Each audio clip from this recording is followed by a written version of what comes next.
Hey, welcome back to the channel. It's awesome that you're tuning in. In today's video, we are going to take a close look at the QSS Retro Arcade. So this is a mini arcade that we can pick up from a local store, the Action. And for the people who have no idea what is the Action is more like the cheap store that sells all kinds of Chinese related products. So when it comes to handhelds, arcade, mini arcades, Bluetooth speakers, you name it, they have so much cool stuff and also tools if you need to fix something. And it's a very versatile, let's say overall, it's a great store, but sometimes they have these random weird things, and this is absolutely a great example. So it comes with an LED backlit LCD panel on the inside and a ton of built-in games. However, I do wonder what will QSS Retro Arcade brings us. Is this thing any worth the money? I've paid $10 for this, so the money you're paying is absolutely ridiculous low. It came in blue, red, and I think it's also green. And it's kind of interesting to see how they just keep marketing and selling these mini arcades. I've been reviewing a lot of them from AliExpress. Of course, the AliExpress ones sometimes come with very cool 16-bit related, but also with some licensed games here. But that's something I'm not going to be expecting on this. However, you will find some of these, let's say, mini arcades have some interesting games when it comes to the, let's say, copy of licensed games. On and off switch and the speakers on the back over here. The decals, everything looks kind of nice. It is 8-bit, so we're only going to be needing a tiny joystick and A/B. The D-pad underneath is just a normal D-pad, and also the buttons are just with membranes, very cheap ones. You can just feel it when touching it. However, this is going to be in blast to the past or something really horrible.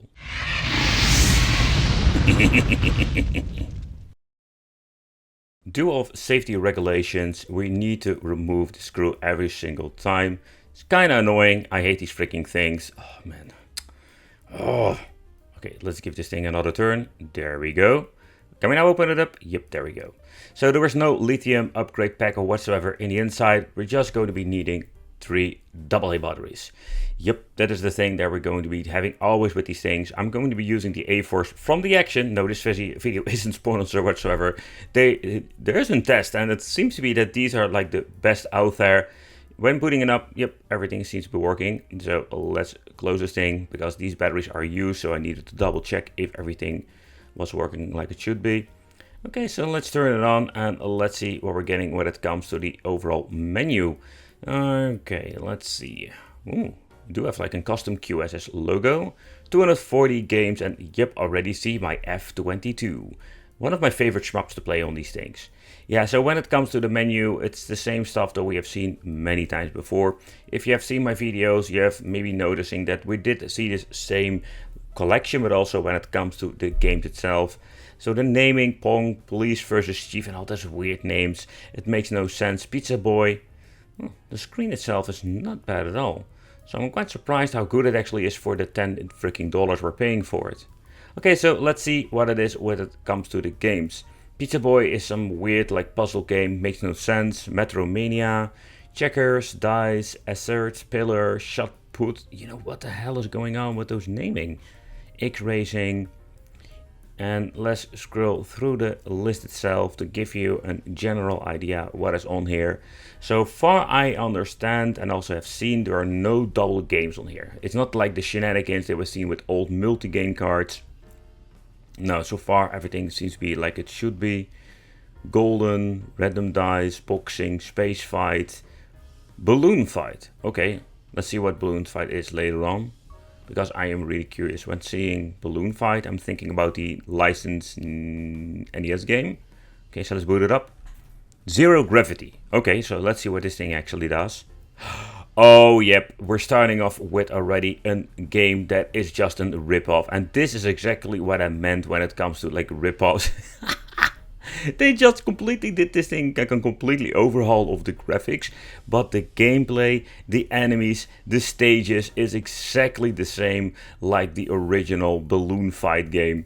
So where some names can be deceiving when thinking about turtles, that you're thinking maybe it's a Teenage Mutant Ninja Turtles game. No, this is actually just a balloon fight game.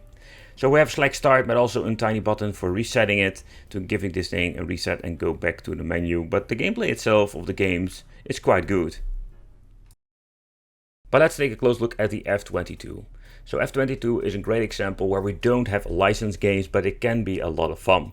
The shmup itself, it's kind of basic, and I mean particular when you're looking at, let's say, the gameplay. So we do have instant rapid fire, so that's great. We do have a couple of times that we can hit, and what is a little bit of an annoying thing. So we're now having double shots, so we do have upgrades. That's not annoying, I love that. But when you're getting hit, you will lose your upgrade. I've been playing through the game a couple of times, and I think even having extra planes and all kinds of cool upgrades. However, if you're going to get hit, you will lose your power-ups. The games, and what's kind of interesting about some of these games, particularly F22, is that the stages are like super long. Well, I'm not used to this in life, so you will take like maybe a minute or two, three to get through stage, and when you die, you're just seeing this menu. Yeah, it's kind of basic. Where F22 is absolutely a fun game, it is a little bit of a downside when it comes to the overall gameplay. Okay, so we just have no other exit menu or the game over, no, just continue exit. So where it comes to, let's say, the games itself, they are made very basic, and they keep releasing or re-releasing them in different, let's say, kind of mini devices, including this mini arcade. But let's go through a couple of games more to see if we can find any good ones. So we already had the balloon game, but this is Balloon Shoot, and this is one of those, let's say, homebrew games that I don't like at all. So what you're going to be doing, their balloons are basically elevating to the sky, and that's it. You're just going to be pressing a button, you can just hold it and have this rapid fire. It's absolutely garbage, and a lot of crap is on here too. Everything you go, by the way, every time you're going to be resetting, you're going to be seeing that QSS logo. It's another annoying thing. Police dog Lassie, or Lassie. You know, all that kind of weird stuff is on here too. So, you know, I don't know if they ripped it off from something, but I'm guessing you just need to remember where the thief actually put the things. And yeah, you know, the list goes on and on with crappy games. So Sky Invader, I would say like maybe Space Invader. Yeah, would it be a Space Invader clone? Let's go for it. Let's see what is Sky Invader. Oh no, but this is actually a game that I have seen before on one of most NES games that I've played as a child. So that's kind of interesting to see. It's like what kind of games they're ripping off all of the time. But to conclude this is actually a lot of fun with some of the games, and if you go to be deep diving into it, you will find even more rip-offs from original licensed games. I can remember one of those, let's say, games was Hyperloading I found, and some Bomberman clones.